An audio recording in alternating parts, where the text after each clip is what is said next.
الحمد للہ رب العالمین والصلاة والسلام علی سید المرسلین اما بعد فاعوذ باللہ من الشیطان الرجیم بسم اللہ الرحمن الرحیم الصلاة والسلام علیک یا رسول اللہ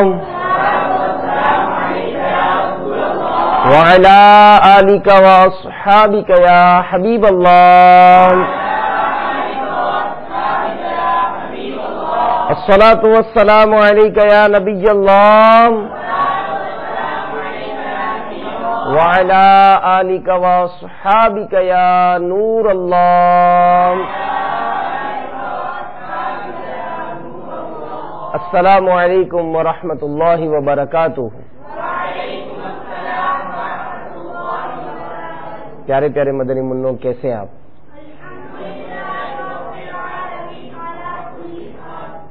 پیارے پیارے مدنی منوں، آپ نے ایک بات سنی ہوگی اکثر، کہتے ہیں کہ با ادب با نصیب، بے ادب بے نصیب. الحمدللہ ہم مسلمان ہیں اور دین اسلام میں ادب کو بڑی اہمیت حاصل ہے. میں آپ کی خدمت میں آج ایک حکایت پیش کرتا ہوں. اس سے ادب کے حوالے سے ایک تو مدنی ذہن بنتا ہے اور پھر اس سے بھی چند مدنی پھول حاصل کرنے کی کوشش کریں گے. سلسلہ عالیہ نقش بندیہ، نقش بند بھی ایک سلسلہ ہے، جیسے قادری سلسلہ ہے تو نقش بند سلسلہ کے عظیم پیشوا حضرت سیدنا مجدد الفسانی قدس سرہ الربانی نے ایک دن عام بیت الخلاء میں بھنگی کا صفائی کے لیے رکھا ہوا گندگی سے آلودہ کونا ٹوٹا ہوا بڑا سا مٹی کا پیالہ آپ نے دیکھا. غور سے دیکھا تو بےتاب ہو گئے، کیونکہ اس پیالے پر لفظ اللہ یہ کھدا ہوا تھا. اب فوراً آگے بڑھے اور اس کو اٹھا لیا، خادم سے پانی منگوایا اور اپنے دستے مبارک سے خوب مل مل کر اسے اچھی طرح صاف کیا. ایک سفید کپڑے میں لپیٹ کر ادب کے ساتھ اونچی جگہ پر رکھ دیا. آپ رحمت اللہ تعالی علیہ اسی پیالے میں پانی پیا کرتے تھے. ایک دن اللہ عز و جل کی طرف سے آپ رحمت اللہ تعالی علیہ کو الہام فرمایا گیا کہ جس طرح تم نے میرے نام کی تعظیم کی، میں بھی دنیا اور آخرت میں تمہارا نام اونچا کرتا ہوں. آپ رحمت اللہ تعالی علیہ فرمایا کرتے تھے کہ اللہ عز و جل کے نام پاک کا ادب کرنے سے مجھے وہ مقام حاصل ہوا جو 100 سال کی عبادت کو ریاضت سے بھی حاصل نہ ہو سکتا تھا. اللہ عز و جل کی ان پر رحمت ہو اور ان کے صدقے ہماری مغفرت ہو. تو پیارے پیارے مدنی منوں، اللہ عز و جل کا نام لکھا ہوا ایک پیالہ جو گندگی کی جگہ پر رکھا ہوا تھا. اب جس نے رکھا اس کی کیا نیت تھی یا کیا سمجھ کے رکھا تھا وہ اس کا میٹر ہے، لیکن مجدد الفسانی رحمت اللہ تعالی علیہ کا انداز دیکھیے کہ آپ نے دیکھا کہ یہ اللہ کا نام لکھا ہوا پیالہ اس طرح سے رکھا ہوا ہے اور خود منگوا کر صاف کیا، صاف کر کے اس کو کپڑے میں لپیٹ کر اونچے مقام پر رکھا. پھر یہی نہیں بلکہ آپ اس میں پانی دیا کرتے تھے اور پھر اللہ تبارک و تعالی کی جانب سے یہ برکتیں اور یہ انعام آپ کو حاصل ہوئے. تو ہم غور کریں اور سوچیں کہ اس طرح کے معاملات اگر ہمارے ساتھ ہوتے ہوں ہم کیا کرتے ہیں. قرآن پاک آپ کے ہاتھوں میں ہوتے ہیں، چلیں یہاں تو قاری صاحبان ہیں، اساتذہ ہیں، ناظمین ہیں، آپ کو سکھاتے ہیں کہ دیکھیں بیٹا قرآن پاک کو جب بھی لیا کریں چوما کریں، کہ سیدنا فاروق اعظم رضی اللہ تعالی عنہ کی یہ سنت مبارکہ ہے۔ سبحان اللہ، اگر تصور باندھے کہ میں ایک صحابی رسول، مسلمانوں کے دوسرے خلیفہ اور قطعی جنتی فاروق اعظم رضی اللہ تعالیٰ قطعی جنتی، کہ سرکار علیہ الصلوۃ والسلام نے دنیا میں ہی نے جنتی ہونے کی بشارت عطا فرمائی، تو ان فاروق اعظم کا معمول کیا تھا کہ آپ مصحف شریف یعنی قرآن پاک کو چوم کر آنکھوں سے لگایا کرتے تھے۔ تو آپ کو بھی جب بھی موقع ملے تو قرآن پاک کو، مقدس کتابوں کو یہ چوما کریں کہ ان سے بھی برکتیں حاصل ہوتی ہیں۔ تو خیر آپ یا مدرسے میں ہیں تو ہو سکتا ہے کہ آپ کو اس میں قاری صاحبان جو ہے وہ تنبیہ کرتے ہوں گے، سکھاتے ہوں گے، سمجھاتے ہوں گے، لیکن کیا یہ سب جگہ معمول ہے؟ قرآن پاک کو بے وضو نہیں چھونا چاہیے، کہ جب بھی وضو نہ ہو قرآن پاک کو چھونا یہ جائز نہیں ہے۔ تو ہم مطلب قرآن پاک کو بے وضو نہیں چھوتے اور ایسے بھی نہ چھوا کریں۔ مقدس کتابیں ہیں، ان کتابوں میں بھی چونکہ قرآن کی آیات ہوتی ہیں، لہذا ان کو بھی جب کبھی مطالعہ کریں، یا دعوت اسلامی کے آپ کو رسائل امیر علیہ سنت کے پیش کیے جاتے ہیں، اور کئی مدنی منع کے سرپرست ماشاءاللہ اس طرح کا بھی ذہن رکھتے ہیں کہ یہ مدنی رسالے وہ اپنے بچوں کے ذریعے مدرسوں میں بھیجتے ہیں، وہاں پر یہ مفت تقسیم ہوتے ہیں تاکہ دیگر مدنی منع بھی پڑھ سکیں اس کو، بہت اچھی بات ہے یہ بھی۔ تو خیر یہ جتنی بھی مذہبی کتابیں ہوتی ہیں، کیونکہ ان میں اللہ رسول عز و جل و صلی اللہ علیہ وسلم کا نام لکھا ہوتا ہے، قرآن کی آیات ہوتی ہیں، احادیث ہوتی ہیں، ان کا ادب احترام بہت ضروری ہے۔ تو نیت کر لیں کہ انشاءاللہ ہم اس کا ادب کیا کریں گے ماشاءاللہ۔ دیکھیں یہ تو میں نے آپ کو کہا کہ جس پر لکھا ہوا ہے یہی مجدد الفسانی رحمت اللہ تعالی علیہ۔ دیکھیں یہ اللہ کے ولیوں کی جو سیرت کا جو مطالعہ ہوتا ہے نا، جو سیرت کی جو مختلف باتیں بیان کی جاتی ہیں، تو انہوں نے اپنی زندگی میں ایسے افعال کیے ہوتے ہیں کہ جن کی وجہ سے ان پر خصوصی اللہ کی رحمتوں کا یہ نزول ہوتا ہے۔ تو یہی مجدد الفسانی رحمت اللہ تعالی علیہ یہ سادہ کاغذ یعنی جس پر کچھ بھی نہ لکھا ہوتا تھا، یہ اس کا بھی احترام فرمایا کرتے تھے کہ ایسا مطلب ان کا مدنی ذہن تھا کہ آپ رحمت اللہ تعالی علیہ اس طرح سے سادے کاغذ کا بھی ادب کیا کرتے تھے۔ تو خیر بادبا نصیب اب آپ کہیں یہ ناجائز تھوڑی ہے، تو ٹھیک ہے ناجائز نہیں ہے، لیکن ادب کرنا باعث برکت بھی تو ہے نا، کیونکہ اللہ کے ولیوں کی جو شان ہے، ان کی جو ادا ہے، ان کے جو معاملات ہیں، اس کو اپنانے سے انشاءاللہ اس سے قلبی سکون ہوتا ہے۔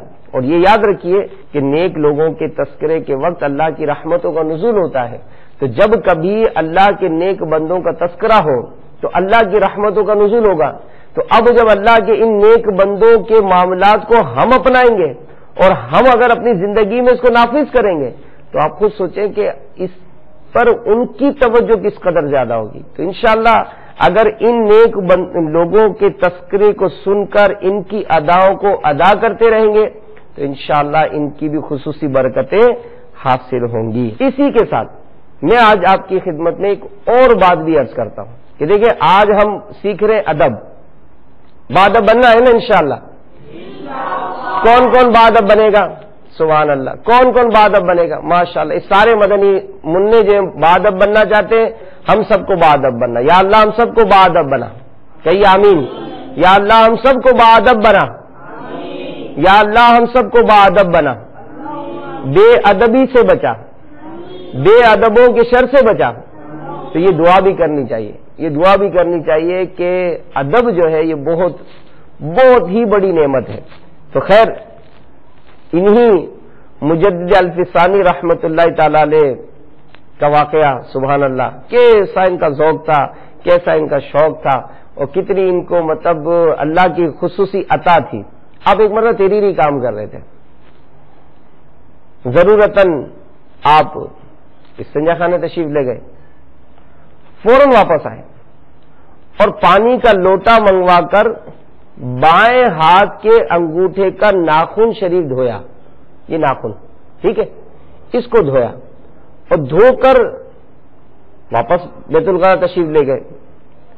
جب فراغت ہوئی باہر آئے تو فرمایا کہ بیت الخلا میں جیسے ہی بیٹھا میری نظر بائیں ہاتھ کے انگوٹھے کے ناخن کی پشت پر پڑی جس پر قلم کا امتحان کرتے وقت سیاہی کا یعنی انک کا نقطہ لگا ہوا تھا. پہلے کے دور میں یہ قلم لکڑی کے استعمال ہوتے تھے اور جو انک ہوتی تھی نا اس میں یہ ڈبو کر استعمال کر. آج کل تو بال پوائنٹ ہے, اس میں بھی بعض اوقات انک بھری ہوئی ہوتی ہے. تو پہلے کے دور میں لکڑی کے قلم ہوتے تھے کہ جس میں وہ انک میں ڈبو کر اس کو تحریر کیا کرتے تھے. تو اس کا طریقہ کار یہ ہوتا تھا کہ یہ ڈبو کر اور انگوٹھے پر اس کو مطلب انک کا ایک نقطہ بناتے تھے پھر لکھا جاتا تھا. اب آپ جب بیت الخلا گئے تو آپ نے دیکھا کہ انگوٹھے پر انک کا نشان لگا ہوا ہے, نقطہ لگا ہوا ہے. تو چونکہ یہ اس قلم کا نقطہ تھا جس سے قرآنی حروف لکھے جاتے تھے, لہذا یہ مجھے بے ادبی محسوس ہوئی. حالانکہ بہت شدت سے پیشاب کی حاجت تھی مگر اس تکلیف کے مقابلے میں اس بے ادبی کی تکلیف بہت زیادہ تھی, لہذا فوراً باہر آ کر سیاہی کے نقطے کو دھو کر صاف کیا. تو یہ مطلب ہم کو بھی اس سے پتا چلا کہ اس معاملے میں بھی دیکھیں اس پر کوئی حکم شریعت نہیں لگتا ہے کہ ہم پوچھنے جائیں کہ یہ جائز ہے ناجائز ہے, لیکن ایک ادب, یہ ایک ذوق, یہ ایک شوق کی بات ہے کہ ہمارے ہاتھ سے کوئی ایسی بات ہے. تو یہاں مدنی منع میں جب یہ واقعہ پڑھ رہا تھا یہاں آتے ہوئے تو میں نے سوچا کہ مدرسۃ المدینہ میں یا ہمارے مدنی منوں کو اس واقعے سے اور مزید کیا مدنی پھول عطا کیے جائیں. تو میرے ذہن میں یہ بات آئی جو عموماً ہم مدرسوں میں دیکھے بھی ہیں ہم نے معاملات, کہ مدرسۃ المدینہ میں یا بعض مدرسوں میں مدنی منوں کے پاس قلم ہوتے ہیں, وہ اپنے قلم کے ذریعے قرآن پاک پر کچھ نہ کچھ لکھتے رہتے ہیں. حالانکہ قاری صاحب جو ضرورتاً اس کا سبق کا نشان لگائیں وہ تو چلو ضرورت ہے, لیکن مدنی منوں کے پاس قلم ہوتے ہیں اور دیکھا جاتا ہے کہ وہ اپنے قرآن پر مختلف انداز سے نام لکھتے ہیں, مختلف پھول پتیاں بناتے رہتے ہیں, مختلف نشانات لگاتے ہیں. تو دیکھیں یہ قرآن پاک یہ اللہ عز و جل کی کتاب ہے اور ہمیں اس کا بہت زیادہ ادب کرنا ہے. تو ہم اگر قلم لگاتے ہیں پھر وہ قلم نہ جانے کہاں کہاں ہمارا استعمال ہوتا ہوگا. تو یہ ایک ذوق بڑھانے کے لیے, ایک شوق بڑھانے کے لیے کہ ہم جس قرآن پر, جس سپارے پر, جس قاعدے پر ہم اپنا جو سبق پڑھتے ہیں, جو یہ مقدس کتابیں ہیں, تو آج اس کی بھی نیت کر لیں کہ انشاءاللہ ہم اپنے قرآن پاک کو, ہم اپنے سپارے کو یا اپنے قاعدے کو بھی اس قسم کی تحریروں سے بچائیں گے. تو یہ چند مدنی پھول آپ کی خدمت میں ادب کے حوالے سے پیش کرنے کی کوشش کی ہے. صلو علی الحبیب صلی اللہ تعالی علی محمد.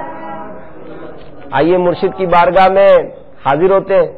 الحمدللہ امیر اہل سنت دامت برکاتہم عالیہ کی بارگاہ سے ہمیں مختلف تربیت کے مدنی پھول حاصل ہوتے ہی رہتے ہیں, اور بالخصوص ہم نے بڑی پیاری ترکیب بنائی کہ امیر اہل سنت کے وضو کا عملی طریقہ جو امیر اہل سنت نے مطلب مدنی چینل پر پیش کیا اور اس کی وی سی ڈی جو ہے وہ ہمارے مکتبے نے جاری کی. الحمدللہ اس کے مختلف کلپس وہ ہمارے مجلس کے ساتھ میں نے اس کو تیار کیا ہے. تو ابھی تک ہم نے اس میں وضو کی نیتیں, ہاتھ دھونے کا طریقہ, کلی کرنے کا طریقہ, مسواک کرنے کا طریقہ, یہ ہم نے سیکھ لیا ہے.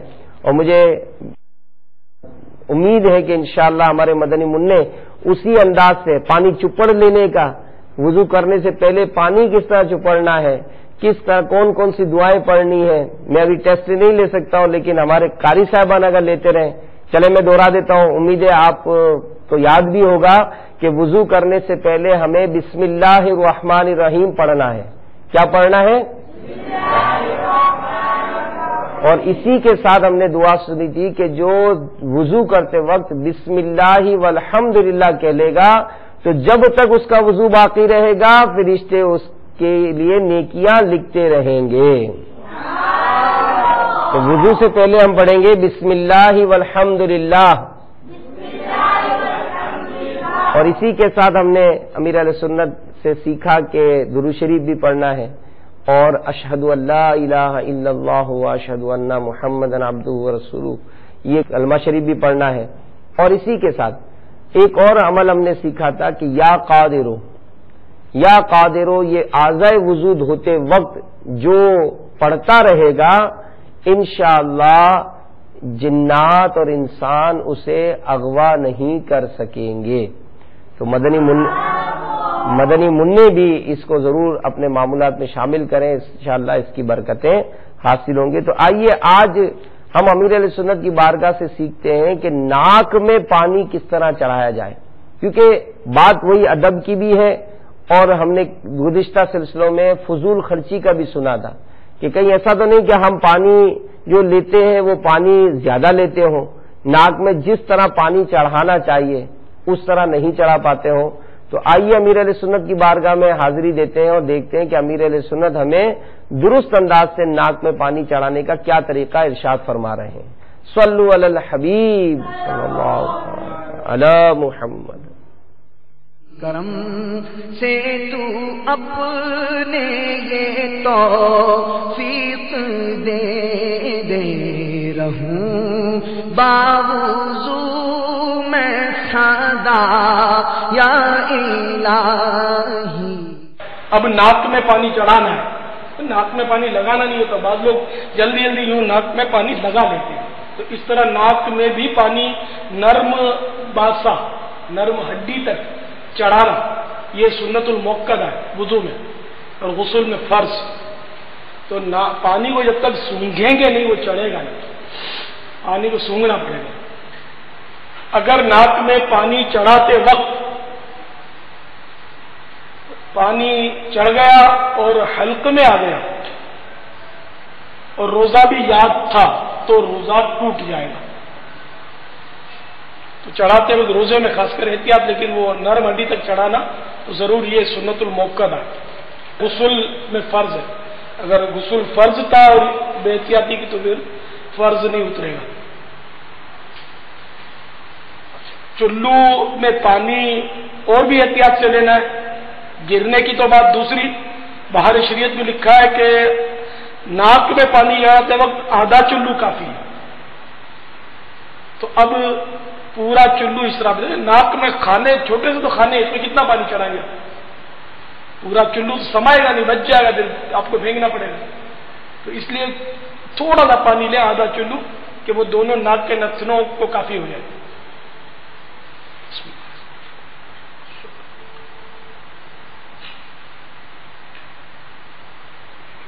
دیکھیے اتنا پانی کافی ہے، تھوڑا سا.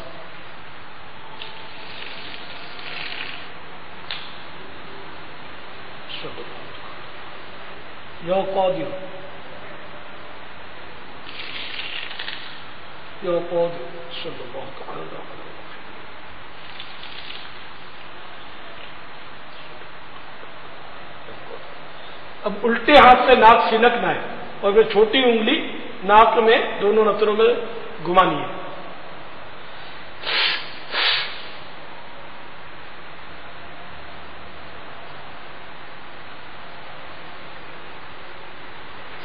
ضرورت ہاتھ دھو لیا. ٹھیک ہے. کرم سے تو اپنے یہ توفیق دے رہوں باوضو میں سادا یا الہی. صلو علی الحبیب صلی اللہ تعالی علی محمد.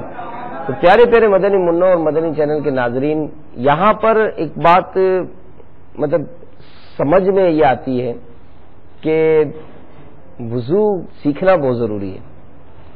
اب اگر کسی کو دیکھ کر جو ہم نے سیکھا ہے بچپن سے کہ جناب جس طرح ہمارے بڑوں نے کیا اسی طرح ہم نے کر لیا، تو جو احتیاط امیر علیہ سنت ارشاد فرما رہے ہیں، تو اب کوئی کہے کہ یار یہ تو کوئی بات ہی نہیں ہوئی، اس طرح اتنی احتیاط سے کیسے بات ہوگی، تو اتنی احتیاط سے کیسے ہوگا. تو دنیا کے کئی معاملات بہت احتیاط سے مطلب کیے جاتے ہیں، کیونکہ اس میں اگر کوئی ایسی کمزوری رہ جاتی ہے تو انسان اس کمزوری کو سے بھی بچنے کی کوشش کرتا ہے کہ کہیں ایسا نہ ہو.